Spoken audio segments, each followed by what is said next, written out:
저에게 10월은 좀 특별한 의미가 있습니다. 오늘이 제가 마지막으로 설교하는 주일은 아닙니다만은 돌아보니까 우리 교회가 90년 3월에 시작이 됐는데 그해 10월 이맘때쯤입니다. 이맘때쯤 제가 담임 목사로 청빙을 받았습니다. 이듬해 제가 유학을 갔다가 다시 돌아온 때가 93년 10월 이맘때였습니다.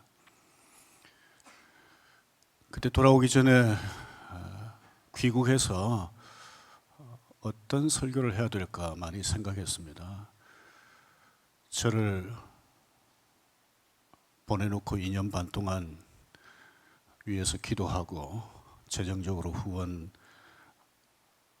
후원하면서 저를 기다리시는 성도님들을 제가 만나게 될 텐데, 또 제가 없는 동안에 새로 등록한 성도들은 저를 궁금해하면서 제가 돌아와서 첫 주일에 어떤 설교를 할까 궁금해할 텐데 무슨 설교를 할까 고민을 많이 했습니다.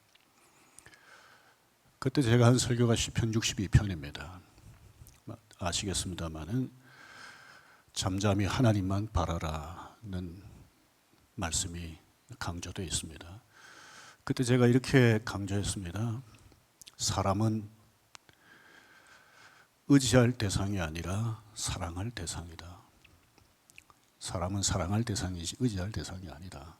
제가 그때 그 말을 생각해내고는 굉장히 흥분했습니다. 야, 제가 이 멋진 말을 또 놀라운 이 깨달음을 얻게 됐다라고 생각하면서 말했는데 나중에 알고 보니까 이미 많은 분들이 이런 얘기를 했더라고요. 제가 모르고 있었을 뿐입니다. 그만큼 어떻게 보면 사람은 사랑할 대상이지 의지할 대상이 아니고 오직 의지할 대상, 신뢰할 대상은 하나님뿐이다 라고 하는 것을 많은 그리스도인들이 경험하고 있었던 것이죠. 그 뒤에도 제가 안식년을 마치고 돌아올 때도 또 무슨 설교를 할까 하다 똑같은 설교를 했습니다. 물론 내용은 조금 다르지만 같은 주제였습니다. 오늘 제가 마지막 설교는 아니지만 이 10월 둘째 주일에 제게는 굉장히 의미 있는 주일이라고도 할 수 있는 오늘 무슨 설교를 할까 고민을 많이 했습니다. 제가 시편 62편을 할까도 생각을 했습니다. 그러다가 시편 62편은 아니지만 사실은 같은 주제를 다루고 있는 오늘 본문을 가지고 설교하겠다고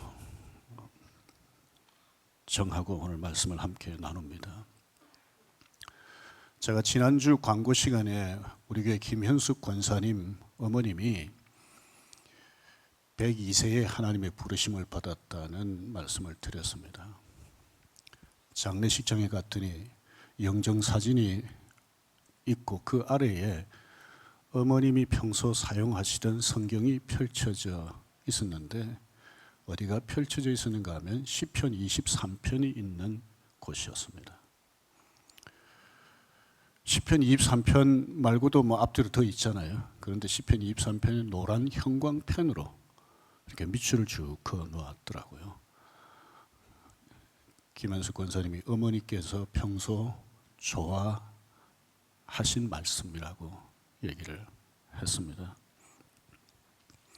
시편 23편 우리가 아는 것처럼 하나님의 사람 이스라엘 왕 다윗이 기록했는데 그의 하나님에 대한 신앙 고백이 담겨 있습니다. 그 중에서 6절을 보십시다.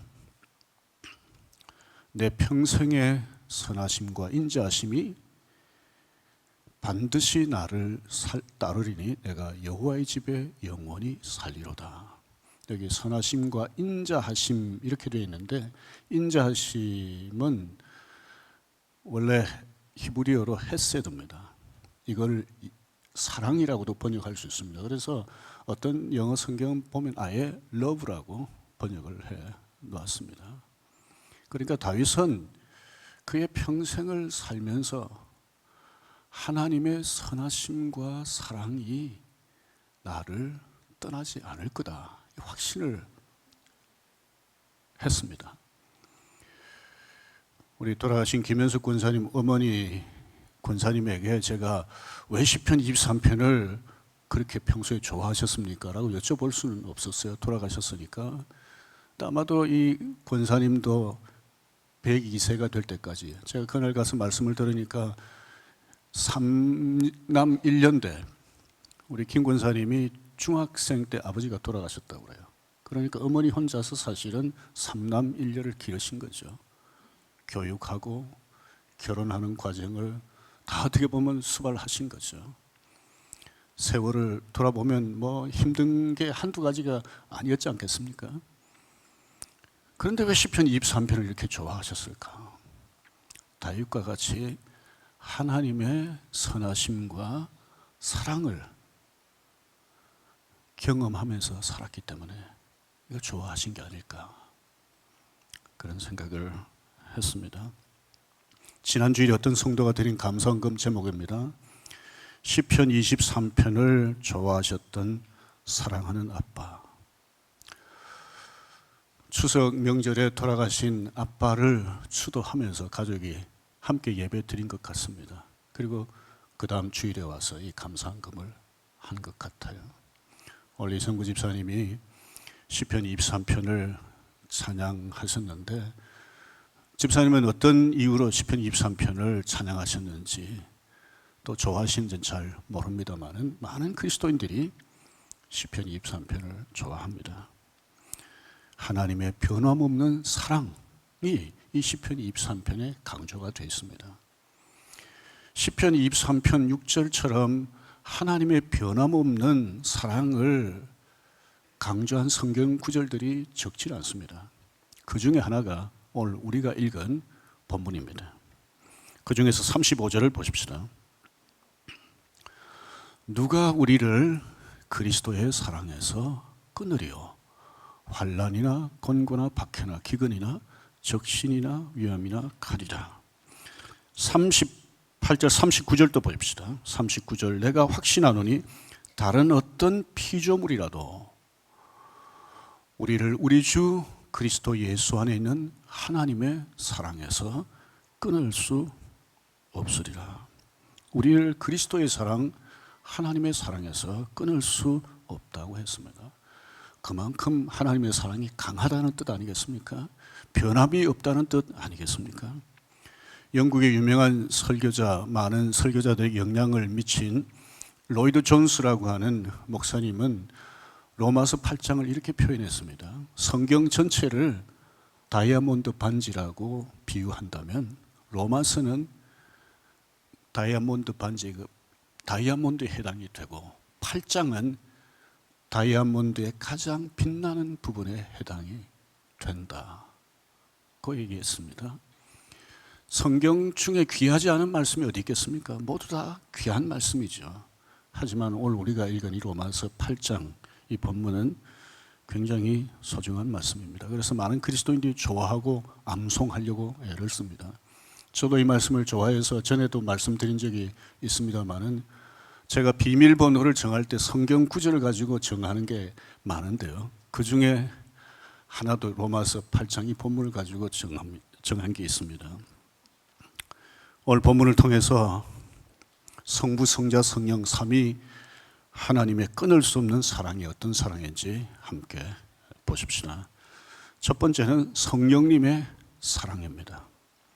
연약한 나를 기도로 도우시는 성령님의 사랑. 8장 26절을 같이 한번 읽으실까요? 이와 같이 성령도 우리 연약함을 도우시나니 우리는 마땅히 기도할 바를 알지 못하나 오직 성령이 말할 수 없는 탄식으로 우리를 위하여 친히 간구하시느니라. 여기 먼저 눈에 띄는 표현이 무엇입니까? 우리가 연약하다는 거죠. 어떤 사람이 예수 믿는다고 해서 그 사람이 갑자기 초인간적인 존재가 되는 건 아닙니다. 천사처럼 되는 것도 아니죠. 여전히 부서지기 쉬운 질그릇 같습니다. 그래서 때로 병들고 때로 힘든 일, 힘든 사람 때문에 고통을 당할 수가 있습니다. 26절은 우리의 연약함만을 말씀하지 않습니다. 더 중요한 진리가 있습니다. 성령도 우리의 연약함을 도와주신다. 성령께서 우리 연약함을 어떻게 도우십니까? 말할 수 없는 탄식으로 우리를 위해 기도하신다고 했습니다. 여기 탄식은 신음이라고 번역해도 좋습니다. 그러니까 우리가 연약한 존재로서 이런저런 일로 고통 중에 신음할 때 성령께서도 함께 신음하면서 우리를 도와주신다는 겁니다. 사람들은 약자를 외면할 때가 많죠. 그런데 성령 하나님은 약자를 외면하지 않고 약자를 도와주신다고 했습니다.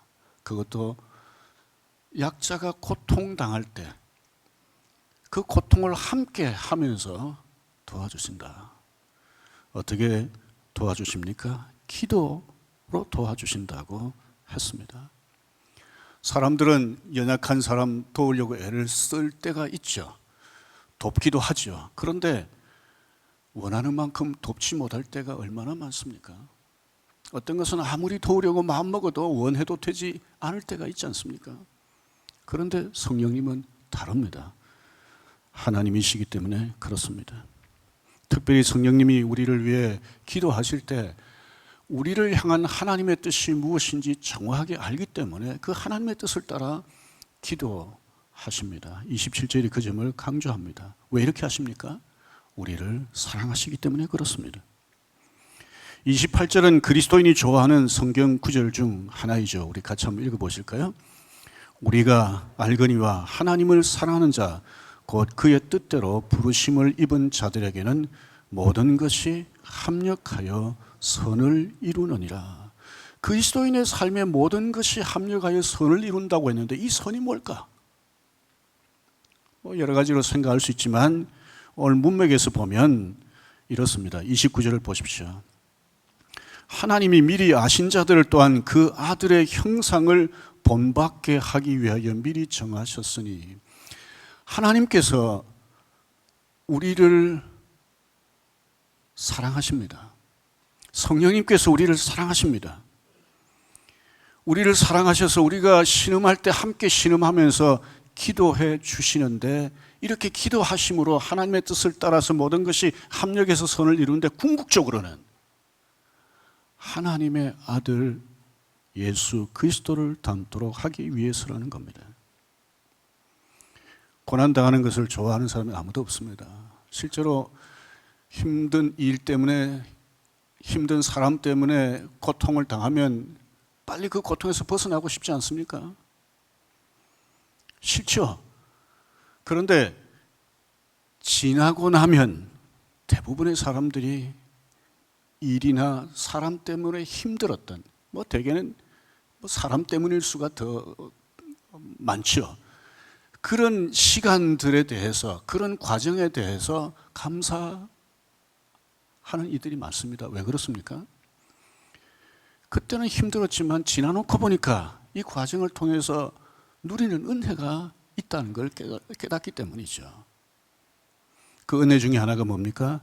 하나님의 아들의 형상을 담는 겁니다. 저희 부부도 최근에 어느 때보다도 지난 날들을 많이 생각하고 얘기합니다. 지난 날들을 생각한다 할 때 일도 있겠지만 주로 사람이죠. 누구 이분 저분 이런저런 우리 교회에서 신앙생활을 하던 분들, 그중에는 돌아가신 분들도 계시고 또 우리 교회를 떠나간 분들도 계시고 여러 사람들에 대해서 생각합니다. 사람 때문에 감사하기도 하고 기쁜 일도 있었지만 때로 힘든 일도 있었죠. 저희가 그런 사람들 때문에 얼마나 하나님의 아들의 형상을 많이 닮았는지에 대해서는 얘기하기 힘들지만 돌아보면서 이 사람 때문에 그때는 힘들었지만 알게 모르게 그래도 이런 일이 감사한 일 아닌가, 이런 얘기를 주고 받습니다. 이것이 고난 가운데 성령님의 사랑으로 누리는 은혜라고 할 수 있습니다. 두 번째, 하나님 아버지의 사랑입니다. 하나님 아버지의 사랑은 어떤 사랑입니까? 대적자에게 공격받을 때 모든 것을 주시는 사랑입니다. 31절을 보십시오. 그런즉 이 일에 대하여 우리가 무슨 말하려? 만일 하나님이 우리를 위하시면 누가 우리를 대적하리요? 바울은 사람들에게 고통을 많이 당했습니다. 심지어 어떤 때는요, 바울이 돌에 맞아 가지고 죽은 것처럼 보였던가 봐요. 그래서 사람들이 이 사람 죽었다 생각하고 바울을 성 밖으로 갖다 버렸습니다. 왜 바울에게 대적자들이 많았을까요? 왜 이렇게까지 대적을 했을까요? 바울이 하나님의 복음을 전하기 때문이죠. 사탄이 싫어하는 것을 하기 때문에 그렇습니다. 그러니까 대적자들의 배후에 있는 이 사탄이 사람들을 하수인으로 부려서 바울을 대적한 것이죠. 오늘날 그리스도인들에게도 대적자들이 있습니다. 대적자들의 배후에 오늘날에도 사탄이 있는 거죠. 사탄이 왜 그리스도인들을 대적합니까? 구원받았다는 걸 의심하게 만들고, 하나님의 사랑을 의심하게 만들고, 하나님에게서 좀 멀어지게 하고, 더 나아가서 하나님 앞에 범죄하고 믿음에서 떠나도록 하기 위해서 대적합니다. 사탄이 그리스도인들을 대적하는 다양한 방식이 있는데요, 그 중에 하나입니다. 베드로전서 5장 8절 보십시오. 사탄이 우는 사자같이 그리스도인들을 위협합니다. 두렵게 만들어요. 왜요? 하나님의 존재와 하나님의 사랑과 하나님의 공의를, 하나님이 구원해 주신 그 능력을 의심하게 하기 위해서 그런 거죠. 사탄의 또 다른 방법입니다. 고린도후서 11장 14절입니다. 이것은 이상한 일이 아니니라 사탄도 자기를 광명의 천사로 가장하나니. 사탄은 자신을 가장하는데 누구보다도 뛰어납니다. 에덴 동산에서 아담 하와를 유혹할 때 사탄이 어떤 식으로 가장했습니까? 뱀에게 들어가가지고. 그래서 전혀 경계하지 못하게 한 거죠. 그리고 마치 아담 하와를 위한 것처럼 유혹하지 않았습니까? 어제 매일 성경으로 말씀을 묵상하신 분들은 보셨을 겁니다. 북이스라엘의 나이 많은 선지자가 남유다에서 온 선지자를 속입니다. 어떻게 속입니까? 내가 천사를 통해서 하나님의 말씀을 들었다. 그러면서 이제 유다에서 온 선지자를 속인 겁니다. 그러니까 유다에서 온 이 선지자는 천사를 통해서 하나님의 말씀을 이 사람이 들었다고 그러니까 그대로 받아들인 거예요. 왜 이렇게 이스라엘 선지자가 유다의 선지자를 속였습니까? 하나님의 말씀을 어기도록 하기 위해서입니다. 그래서 결국 유다에서 온 선지자가 하나님의 말씀을 거역하고 맙니다. 아까 우리 읽은 고린도후서 11장 14절을 보면 사탄이 자기를 광명의 천사로 가장한다고 했는데, 뒤에 보면 15절에는 사탄이 자기를 의의 일꾼으로도 가장한다고 그랬습니다. 그러니까 사탄은 다양한 방식으로 다른 사람을 속이기 위해서 자신을 가장합니다. 그래서 때로는 사랑하는 가족을 통해서 유혹하고, 친구를 통해서도 유혹하고, 심지어 성도들을 통해서 유혹할 때도 있습니다. 하나님의 사람들을 위협하고 유혹하는 대적자 사탄과 그 하수인들을 하나님 왜 그냥 두실까? 빨리 어떻게 하지 않으시고. 우리는 하나님의 뜻을 다 알 수는 없지만 한 가지 분명한 게 있습니다. 하나님은 하나님의 자녀들이 대적자들에게 공격을 받을 때 방관자처럼 구경만 하고 계시지는 않는다는 겁니다. 32절을 보십시다. 같이 읽겠습니다. 자기 아들을 아끼지 아니하시고 우리 모든 사람을 위하여 내주시니가 어찌 그 아들과 함께 모든 것을 우리에게 주시지 아니하겠느냐. 하나님은 이미 우리를 위해서 아들을 아끼지 않고 주셨는데 또 모든 것을 주시겠다고 그러는데 이 모든 것이 뭘까? 여러 가지가 있겠죠. 그런데 문맥을 통해서 보면 이 모든 것 중에 아주 중요한 것은 자기 백성이 대적자들에게 공격당할 때 그냥 계시지 않는다는 겁니다. 보호하신다는 겁니다. 악한 세력들로부터 필요한 것을 주신다는 것이죠. 36절 37절을 제가 읽겠습니다. 기록된 바 우리가 종일 주를 위하여 죽임을 당하게 되며 도살할 양같이 여김을 받았나이다. 이럴 정도로 힘든 상황에 있을 때 바꿔 말하면 이제 내 죽었다, 살 소망이 끊어진 이런 상황에 있을 때도 우리가 넉넉히 이긴다. 무엇으로 이기느냐? 우리를 사랑하시는 이로 말미암아서. 그러니까 우리를 공격하는 악한 사탄과 그 하수인들이 어떤 식으로 공격을 해도 우리가 이길 수 있다. 그것도 넉넉히 이길 수 있다. 왜? 하나님의 사랑 때문이다는 것이죠. 그래서 그리스도인들이 이렇게 선포할 수 있습니다. 히브리서 13장 6절입니다. 그러므로 우리가 담대히 말하되 주는 나를 돕는 자신이 내가 무서워 아니하겠노라. 사람이 내게 어찌하리요. 대적자들 때문에 당하는 고통을 누가 좋아하겠습니까? 그런 대적자들이 빨리 좀 사라졌으면 좋겠다 할 수 있죠. 근데 이 과정을 거치고 나면 대적자들로부터 공격받았던 것 감사할 수 있습니다. 왜 그렇습니까? 이 과정을 통해서 대적자들이 공격받을 때 그냥 방관하지 않고 모든 것을 주시는 하나님의 사랑을 경험할 수 있기 때문입니다. 세 번째, 성자 예수님의 사랑입니다. 성자 예수님은 어떻게 사랑하십니까?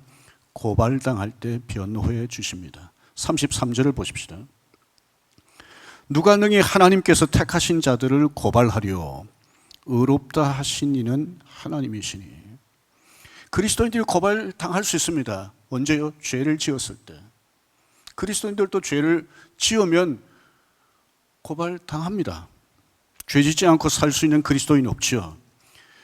죄를 지어도 물론 어떤 그리스도인들은 고발당하지 않을 수가 있어요. 자기가 죄 지었다는 것을 전혀 느끼지 못하기 때문에. 죄책감을 전혀 갖지 못하는 사람은 양심으로부터 고발당하지 않을 수 있습니다. 그런데 그리스도인들이 범죄하고 나면 양심이 고발합니다. 그래서 이럴 때는 하나님 앞에서 두려워하게 되죠. 혹시 하나님이 나를 벌하시면 어떨까? 하나님 나를 버리시면 어떻게 하나? 두려워합니다. 이렇게 양심이 범죄했을 때 나를 고발할 때도 있지만 사탄이 나를 고발합니다. 12장, 요한계시록 12장 10절을 보십시오. 사탄의 별명이 한두 가지가 아닙니다. 그 중에 하나는 거짓의 아비입니다.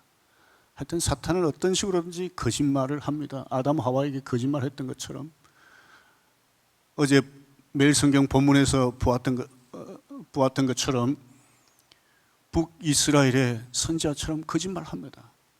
거짓으로 사람들을 어떤 식으로든지 공격을 하고 공경에 빠뜨리려고 그렇죠. 그런데 또 하나는 여기 보면 사탄은 고소 전문가입니다. 고소 전문가입니다. 사탄은 끊임없이 그리스도인의 죄를 하나님 앞에 고발합니다. 김낙춘이가 이런 죄를 지었습니다. 아무개가 이런 죄를 지었습니다. 이렇게 나의 죄를 나의 양심이나 사탄이 고발할 때 예수님이 어떻게 하시는지 보십시다. 34절입니다. 같이 읽겠습니다. 누가 정죄하려 죽으실 뿐 아니라 다시 살아나신 이는 그리스도 예수시니 그는 하나님 우편에 계신 자요 우리를 위하여 간구하시는 자신이라. 여기 정죄는 법정 용어입니다. 그러니까 이렇게 상상을 해보시면 됩니다. 하나님이 재판장으로서 중간에 계시고 옆에서 사탄이 김남춘이가 이런 죄를 지었습니다. 아무개가 이런 죄를 지었습니다. 계속 고발하는 거예요. 그때 하나님 보좌 우편에 계신 예수님이 옆에서 변호해 주십니다. 변호사처럼. 그 말씀입니다. 김낙춘이가 이런 죄를 지은 거 맞습니다. 그렇지만 김낙춘이를 위해서 내가 십자가에 못 박혀 그의 죄값을 담당했습니다. 김낙춘이가 예수 믿고 난 뒤에도 이런 죄를 지은 거 맞습니다. 그러나 김낙춘이가 하나님 앞에 죄를 진심으로 고백했고 용서를 구했고 그래서 하나님이 용서해 주셨습니다. 그렇게 변호하십니다. 사탄은 우리가 하나님 앞에 이미 용서를 구하면서 진실되게 고백했던 것까지, 그래서 하나님께서 이미 우리가 고백한 죄를 용서해 주신 것까지 자꾸 생각나게 만들어서 그걸 가지고 하나님 앞에 고발하는 거죠. 이 사람 과거에 이런 죄를 지은 사람입니다. 근데 예수님은 이미 하나님이 용서해 주셨습니다. 이런 변호사로서 하나님의 사람들을 도우십니다. 변함없이 사랑하시기 때문입니다. 이 세상에 어머니 사랑보다 더 큰 사랑이 있을까요? 되게 어머니 사랑이 가장 큰 사랑이라고 그러고, 그래서 많은 사람들은 세상 살아있는 날 동안 어머니 그러지 않습니까? 나이가 많아도 젊을 때 돌아가신 그 어머니를 그리워합니다. 그러나 자식을 버리는 어머니들이 있습니다. 보건복지부가 군포와 관악구에 있는 베이비박스에 버려진 아이들을 2019년 12월부터 얼마나 되는지 조사를 해보니까 2098명이에요. 2098명. 2019년 12월부터 조사한 것이고 시흥과 관악구 두 곳 베이비박스에 버려진 아이들 숫자만입니다. 그러니까 우리나라 전체를 말하면 한 해에 얼마나 많은 아이들이 어머니에게서 버려지는지 모릅니다. 이렇게 생각할 수 있죠. 오죽했으면 자기가 난 어린 자식을 버릴까? 하지만 부인할 수 없는 건 자식을 버리는 어머니들이 있다는 거죠. 그런데 이사야 49장 15절을 보십시다. 어머니가 어찌 제 젖먹이를 잊겠으며 제 태에서 낳은 아들을 어찌 긍휼히 여기지 않겠느냐. 같이 읽겠습니다. 비록 어머니가 자식을 잊는다 해도 나는 절대로 너를 잊지 않겠다. 어머니 사랑과 하나님의 사랑 중에 어떤 사랑이 더 크다고요? 어머니의 사랑이 더 크다는 거죠. 더 강하다는 거죠. 더 변함이 없다는 것이죠. 자식을 부모의 사랑에서 끊을 수는 있습니다. 하지만 그 누구도 그 무엇도 우리를 성부, 성자, 성령 하나님의 사랑에서 끊을 수 없습니다. 연약하여 고난으로 신음할 때 나와 함께 신음하면서 나를 위해 기도해 주시는 성령님의 사랑. 내가 대적자들에게 공격받을 때 그냥 방관하지 않고 나를 보호해 주시고 나의 필요를 채워주시는 아버지 하나님의 사랑. 나의 양심과 사탄이 나의 죄를 고발할 때 하나님 보좌 우편에서 나를 변호해 주시는 예수 그리스도의 사랑. 이 성부, 성자, 성령 하나님의 한결같은 사랑에서 그 누구도 그 무엇도 우리를 끊을 수 없습니다. 하나님의 이런 한결같은 사랑을 확신하십시다. 하나님은 나를 이렇게 사랑하신다.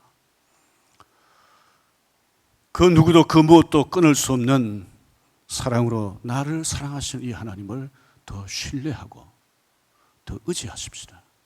제가 처음에 말씀드렸던 것처럼 사람은 의지할 대상이 아니고 사랑할 대상입니다. 그러나 하나님은 사랑할 대상이기도 하지만 의지할 수 있는 대상입니다. 이 하나님을 더욱 의지하면서 이 하나님을 사랑하고 이 하나님의 사랑을 본받읍시다. 이렇게 하는 가운데 성부, 성자, 성령 하나님의 끊을 수 없는 사랑을 더 풍성히 경험하는 저와 여러분들이 되기를 주의 이름으로 축원합니다.